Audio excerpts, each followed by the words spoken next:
નમસ્કાર વાલા વિદ્યાર્થી મિત્રો, આપણે ઝૂલોજીની અંદર ક્લાસિફિકેશન આવે છે બરાબર. યુનિટ નંબર 1 હવે એની અંદર ક્લાસિફિકેશન આવે છે બરાબર. પહેલા પેપરમાં 303માં બરાબર.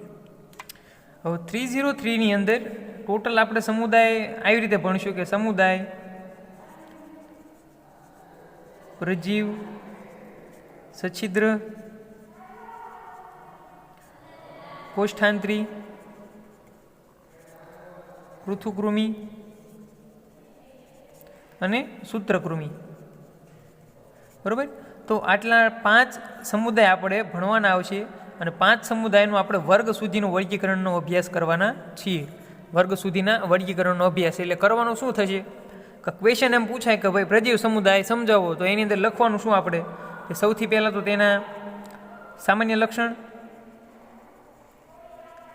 પછી આવશે તેના ઉદાહરણ, પછી તેનું વર્ગ. તો વર્ગની અંદર એક ફોર એક્ઝામ્પલ પ્રજીવ સમુદાયની અંદર ટોટલ 4 એક્ઝામ્પલ આવે છે, વર્ગ આવે છે 4. તો એ 4 વર્ગ અને 4 વર્ગના સામાન્ય લક્ષણો બરાબર. અને સામાન્ય લક્ષણો લખ્યા બાદ નીચે એના ઉદાહરણ બરાબર. તો આવી રીતે તમારો ક્વેશ્ચન આખો સ્ટેપ બાય સ્ટેપ લખવાનું થશે, જેના ટોટલ 1, 2, 3, 4 અને 5 મુદ્દા થયા. 5 મુદ્દાની અંદર આખો તમારે ક્વેશ્ચન લખવાનો છે. એમ પૂછવું હોય કે સમુદાય પ્રજીવના સામાન્ય લક્ષણો અથવા તો સમુદાય પ્રજીવ વિશે ટૂંક નોંધ લખો, તો તમારે આવી રીતે સ્ટેપ બાય સ્ટેપ લખવાનું થશે. સૌથી પહેલાં તો પ્રજીવ સમુદાયના જનરલ સામાન્ય લક્ષણો બરાબર, પછી તેના ઉદાહરણ નીચે, પછી વર્ગ. તો વર્ગની અંદર કેટલા ટોટલ 4 વર્ગ આવે છે, તો 4 વર્ગના નામ, પછી વર્ગ નંબર 1 લખવાનો કે ભાઈ બીજાણુજનક, તો પછી બીજાણુજનકના સામાન્ય લક્ષણો અને પછી તેનું ઉદાહરણ. તો અહીંયા તમારે એક આ ક્વેશ્ચન પૂરો થાય. હવે એ જ પ્રમાણે આપણે સ્ટેપ બાય સ્ટેપ આમાં જોઈએ. તો સૌથી પહેલો સમુદાય આવશે તમારો સમુદાય પ્રજીવ. તો સમુદાય પ્રજીવની અંદર પહેલાં આપણે સામાન્ય લક્ષણ ભણીશું બરાબર.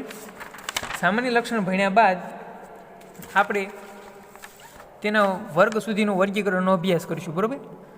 પ્રજીવ સમુદાય છે તો એના વર્ગ સુધીનું વર્ગીકરણ. તો કેટલા સમુદાય આવે છે એની અંદર? મૂલપાદ, કશાધારી, પક્ષમધારી અને બીજાણુજનક બરાબર. તો એટલા એના 4 વર્ગ આવે છે અને તેના ઉદાહરણ આપણે સમજીએ બરાબર. તો હવે આપણે સામાન્ય લક્ષણ સમજીએ એના. તો કે અત્યંત સૂક્ષ્મ પ્રાણીઓ સામાન્ય રીતે સૂક્ષ્મદર્શક યંત્ર વિના જોઈ શકાતા નથી. બહુ જ નાના પ્રાણીઓ છે બરાબર, નરી આંખે જોઈ શકાતા નથી, એટલે સૂક્ષ્મદર્શક યંત્રનો યુઝ કરવામાં આવે. અમીબા કેમ સૌથી નાનામાં નાનું પ્રાણી છે, અનિયમિત આકારનું છે બરાબર, એ રીતે કેવા અતિ સૂક્ષ્મ પ્રાણીઓ છે. સાદા અને ખૂબ જ પ્રાથમિક કક્ષાના પ્રાણીઓ છે. સાદા અને ખૂબ જ પ્રાથમિક કક્ષાના પ્રાણીઓ એટલા માટે સાદા એટલે કે તેઓ કોષીય રચના ધરાવે બરાબર, એટલે એની અંદર જટિલતા હોવાની નથી. કોષીય બંધારણ એટલે કાં એક કોષ ધરાવતો હોય અથવા તો 2 કોષ ધરાવતા હોય બરાબર, એટલે સાદી રચના બરાબર. પ્રાથમિક એટલા માટે થઈને કે એની અંદર જટિલતા જોવા મળતી જ નથી.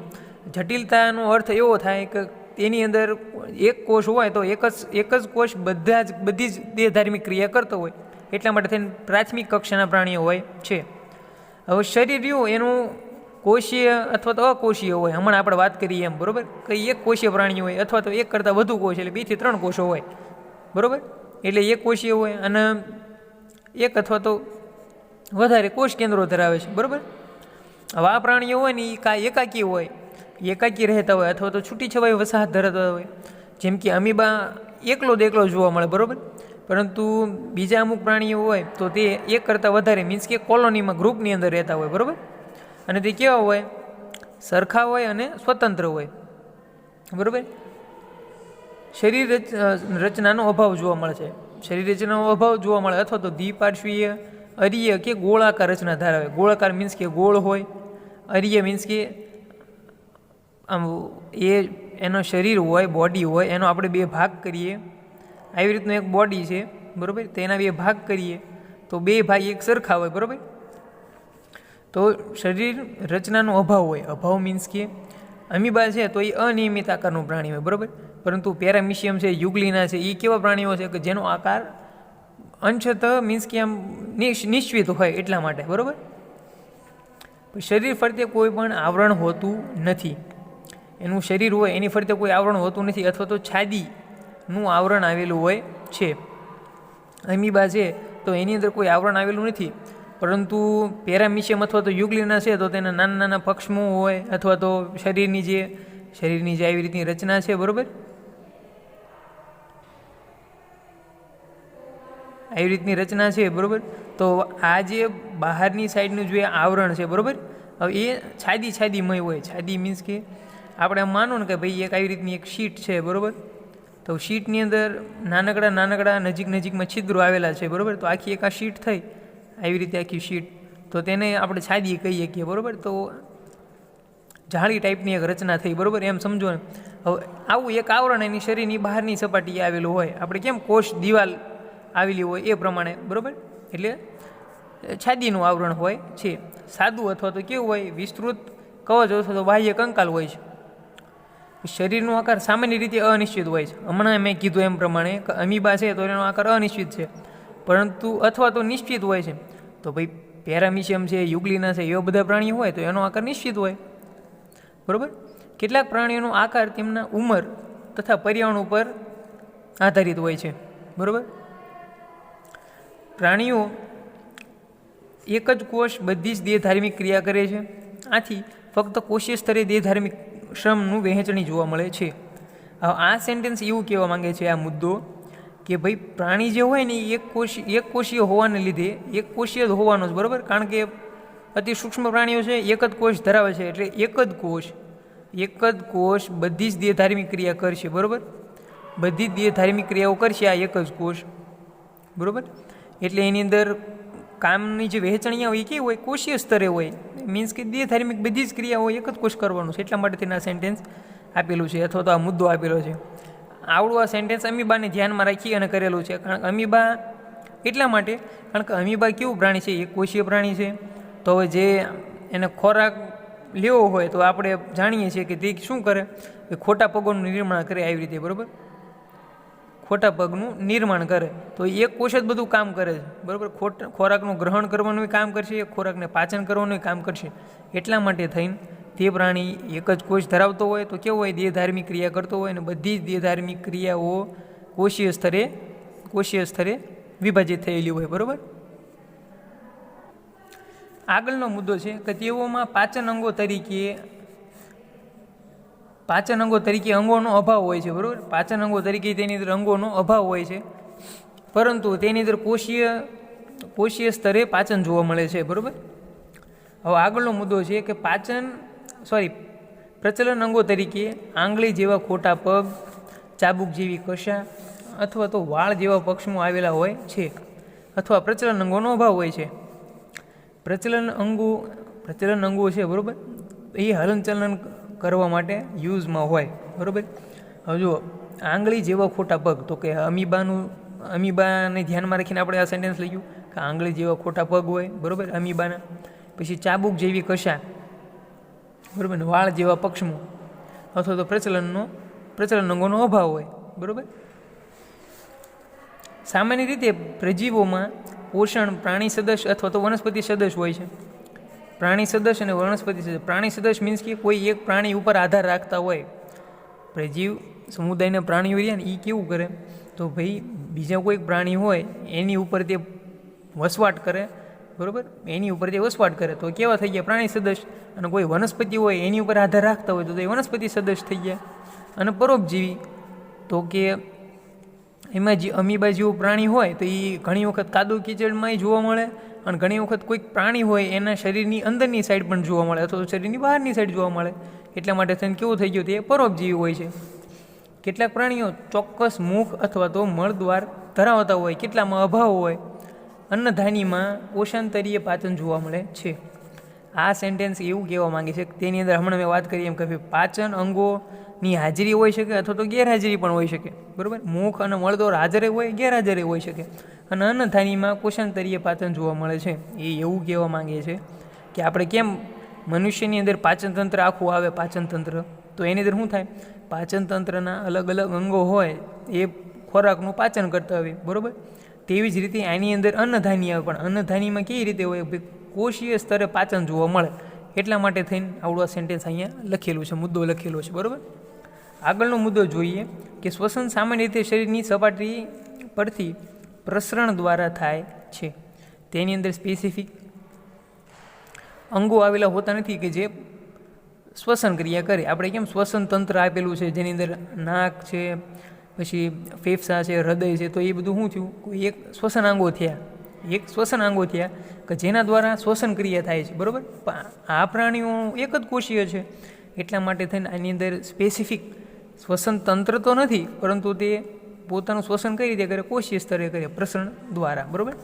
પછી આંકુંચક રસધાની દ્વારા મુખ્યત્વે જલ નિયમનનું કાર્ય કરે છે, બરાબર. અલિંગી પ્રજનન, દ્વિભાજન, બહુભાજન. હવે અહીંયા પ્રજનનની વાત આવી. પ્રજનન બે પ્રકારે થાય, એક તો અલિંગી પ્રજનન દ્વારા થાય અને બીજું લિંગી પ્રજનન, બરાબર. તો બે રીત થઈ. તો હવે અલિંગી પ્રજનન કયા કોની દ્વારા થાય, તો દ્વિભાજન દ્વારા, બહુભાજન દ્વારા અને કલિકા સર્જન દ્વારા, બરાબર. જ્યારે લિંગી પ્રજનન સંયુગ્મન દ્વારા થાય છે, બરાબર. લિંગી પ્રજનન સંયુગ્મન દ્વારા થાય છે, અથવા તો સંશ્લેષણ દ્વારા, બરાબર, સંશ્લેષણ દ્વારા. પછી જીવનચક્ર. તો જીવનચક્ર કેવું હોય, જટિલ હોય. જટિલ એટલા માટે થઈને કારણ કે આ પ્રાણીઓ કેવા છે, પરોપજીવી હોય છે, અથવા તો પ્રાણી સદસ્ય, અથવા તો વનસ્પતિ સદસ્ય હોય, બરાબર. એટલા માટે થઈને જટિલ હોય, જેમાં અલિંગી પ્રજનન અને લિંગી પ્રજનન અવસ્થાઓ એકાંતરિત જોવા મળે છે. એટલે એવું કહી શકાય કે આ પ્રાણીઓ ઉભયલિંગી હોય છે, બરાબર. અથવા તો તેમાં સ્પેસિફિક પ્રજનન અંગો જોવા મળતા નથી. પ્રજીવીઓમાં કોષ્ઠન ખૂબ જ સામાન્ય ઘટના છે. હવે કોષ્ઠન આપણે એવું કહીએ કે કાચબો છે, બરાબર. તો એ કેવું કરે, જ્યારે એની ઉપર કોઈ બહારથી કોઈ અટેક કરે તેની ઉપર, તો કાચબો પોતાના રક્ષણ માટે પોતાના માથું છે, પગ છે, પૂંછડી છે, એ બધું જેનું જે કવચ હોય એની અંદર ખેંચી લે, બરાબર. હવે એનું પ્રોટેક્શન કરે એ કવચ એનું, બરાબર. પણ આની અંદર કેવું થાય, આ પ્રાણીઓમાં ઘણી વખત એવું બને કે પૂરતો ખોરાક ના મળ્યો હોય, ઉષ્ણતામાન વધ્યું ઘટ્યું હોય, અથવા તો ભેજ ના મળ્યો હોય, તો કોઈ પણ વિકટ પરિસ્થિતિ આવે તો તે શું કરશે કે એક કોષ્ઠની રચના કરે, એક કવચની રચના કરે, જેની અંદર આખું કોષરસ ને એ બધું, કોષ કેન્દ્ર ને એ બધું જમા થઈ જાય, બરાબર. અને એક ઠોસ કવચ પોતાના શરીરની ચારે બાજુ બનાવી નાખે, જે આગળ જતાં એનું જીવન ટકાવી રાખવા ઉપયોગમાં લે, બરાબર.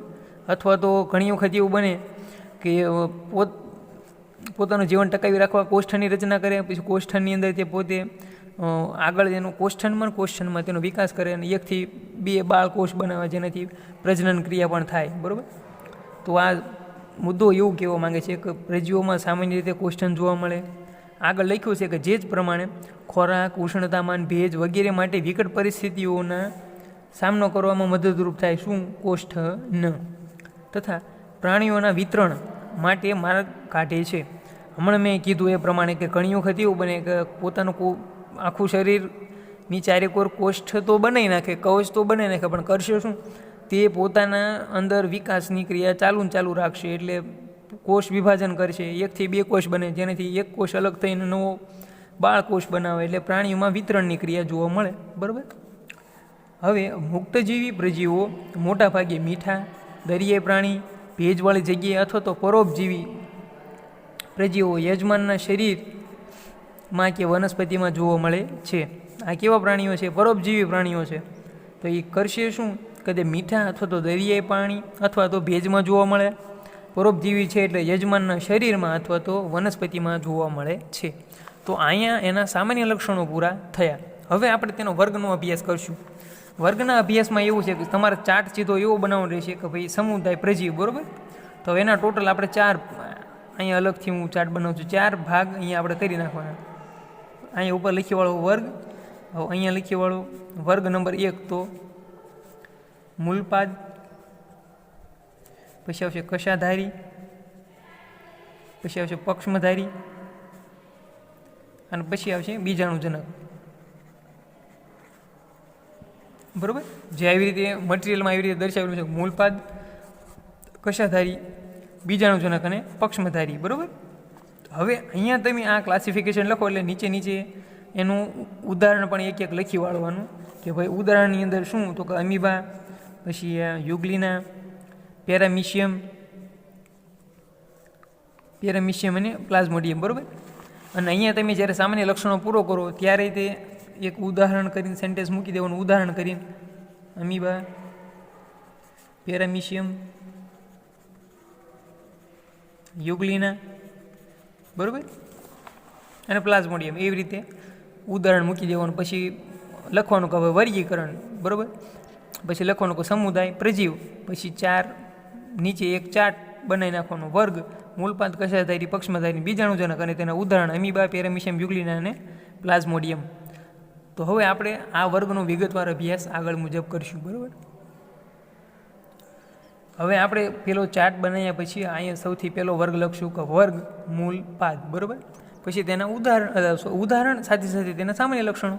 તો હવે તેના સામાન્ય લક્ષણ આપણે અહીં લખશું કે તેના સામાન્ય લક્ષણ છે અમીબાને ધ્યાનમાં રાખીને. અમીબાને ધ્યાનમાં રાખીને આપણે આ સામાન્ય લક્ષણો લખ્યા છે. કઈ રીતે? કે તેનું શરીર આવરણ વિહીન અથવા તો બાહ્ય કે આંતરિક કવચ ધરાવે છે. તેનું શરીર મીન્સ કે અમીબાનું શરીર અથવા તો પોલિસ્ટોમાનું શરીર આવરણ વિહીન હોય અથવા તો બાહ્ય કે આંતરિક કવચ ધરાવે છે.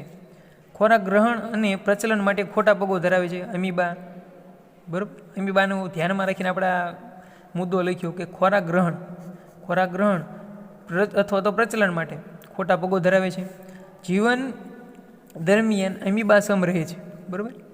મુખ્યત્વે મુક્તજીવી તરીકે જીવન ગુજારે છે. અમીબા પોતે અથવા તો પોલિસ્ટોમા પોતે મુક્તજીવી જીવન ગુજારે છે. હવે એવો એક મુદ્દો આપણે એડ કરીએ કે આની અંદર કે ભાઈ આ પ્રાણીઓ પ્રચલન કરવા અથવા તો ખોરાક ગ્રહણ કરવા માટે થઈને ખોટા પગોનું નિર્માણ કરે છે. એટલા માટે થઈને આ વર્ગનું નામ મૂળપાત તરીકે રાખવામાં આવ્યું છે. અને પછી તેના ઉદાહરણ તો કે અમીબા અને પોલિસ્ટોમા, બરાબર. તો અહીંયા તમારો એક વર્ગનું તેનું સામાન્ય લક્ષણ અને તેના ઉદાહરણનું કામકાજ પૂરું થયું એક વર્ગનું. હવે વર્ગ નંબર 2 કશાધારી. તો અહીંયા હું લખ્યું કે 2 કશાધારી, વર્ગ કશાધારી. તો તેના સામાન્ય લક્ષણ અને ઉદાહરણ. તો સામાન્ય લક્ષણ કેવા આવશે કે તેનું શરીર પાતળી છાદી અથવા તો કવચ દ્વારા આવૃત હોય છે, બરાબર. આની અંદર શું હોય કે તેઓ પોતાના શરીરની ફરતે આવરણ આવેલું હોય, બરાબર. પ્રચલન માટે એક કે વધુ કશાઓ ધરાવે છે. હવે જે યુગ્લિના છે, બરાબર. તો યુગ્લિનાનો આકાર આવી રીતે હોય, આખું યુગ્લિના થયું, બરાબર. તો યુગ્લિનાની પાછળની સાઈડ એક પૂંછડી હોય, બરાબર. તો આ પૂંછડીને આપણે કશા તરીકે ઓળખીએ છીએ, બરાબર. તો આ વર્ગનું નામ કશાધારી એટલા માટે પાડ્યું કે આ પ્રાણીઓ પ્રચલન માટે કશાનો યુઝ કરતા હતા એટલા માટે, બરાબર. પછી અલિંગી પ્રજનન મુખ્યત્વે આયામ દ્વિભાજન દ્વારા કરવામાં આવે છે. દ્વિભાજન મીન્સ કે આવી રીતે તે વચ્ચેથી પોતાના શરીરના વિભાજન કરે એટલે આયામ દ્વિભાજન, બરાબર. મુક્તજીવી કે પરોપજીવી હોય છે અને પ્રાણી સદસ્ય અથવા તો વનસ્પતિ સદસ્ય હોય છે. આગળનો વર્ગ આપણે ભણીએ કે વર્ગ છે બીજાણુજનક. તો આ વર્ગના સામાન્ય લક્ષણ અને ઉદાહરણ આવી રીતે છે કે શરીર જાડી છાદી દ્વારા આવૃત હોય છે, બરાબર. પ્રચલન અંગો, મુખ અને આંકુંચક રસધાનીનો અભાવ હોય છે. તેઓ બહુભાજન દ્વારા અલિંગી પ્રજનન, એટલે આની અંદર અલિંગી પ્રજનન જોવા મળશે, બરાબર. અને લિંગી પ્રજનન જોવા મળશે. અલિંગી પ્રજનન બહુભાજન દ્વારા અને લિંગી પ્રજનન બીજાણુ સર્જન દ્વારા થાય છે. જીવનચક્ર જટિલ હોય છે અને તેઓ અંતઃપરોપજીવી તરીકે જોવા મળે છે. અને તેના ઉદાહરણ છે પ્લાઝ્મોડિયમ, બરાબર. તો આ થઈ ગયું બીજાણુજનક વર્ગનું સામાન્ય લક્ષણ અને ઉદાહરણ. એવી જ રીતે આપણે ચોથો વર્ગ જોઈએ કે પક્ષમધારી. તો વર્ગ નંબર 4 વર્ગ તો કે પક્ષમધારી. તેના સામાન્ય લક્ષણ અને ઉદાહરણ આવી રીતે છે કે તેઓ સખત છાદીથી આવૃત જટિલ શરીર રચના ધરાવે છે. હા, તેમની શરીરની આજુબાજુ એક છાદી આવેલી હોય, બરાબર. 2 અસમાન કોષ કેન્દ્રો ધરાવે. એક કોષ કેન્દ્ર મોટો હોય અથવા એક કોષ કેન્દ્ર નાનો હોય એટલે અસમાન કોષ કેન્દ્ર ધરાવે છે. તેનું પ્રાણી સદસ્ય હોય છે. દ્વિભાજન તો કે અલિંગી પ્રજનન દ્વારા અને લિંગી પ્રજનન સંયુગ્મન દ્વારા થાય છે. અને તેના ઉદાહરણ તો કે યુગ્લિના. તો આ હતું તમારો સમુદાય પ્રજીવનું વર્ગીકરણ, તેના સામાન્ય લક્ષણો, તેના ઉદાહરણો, વર્ગના સામાન્ય લક્ષણ અને તેના ઉદાહરણો.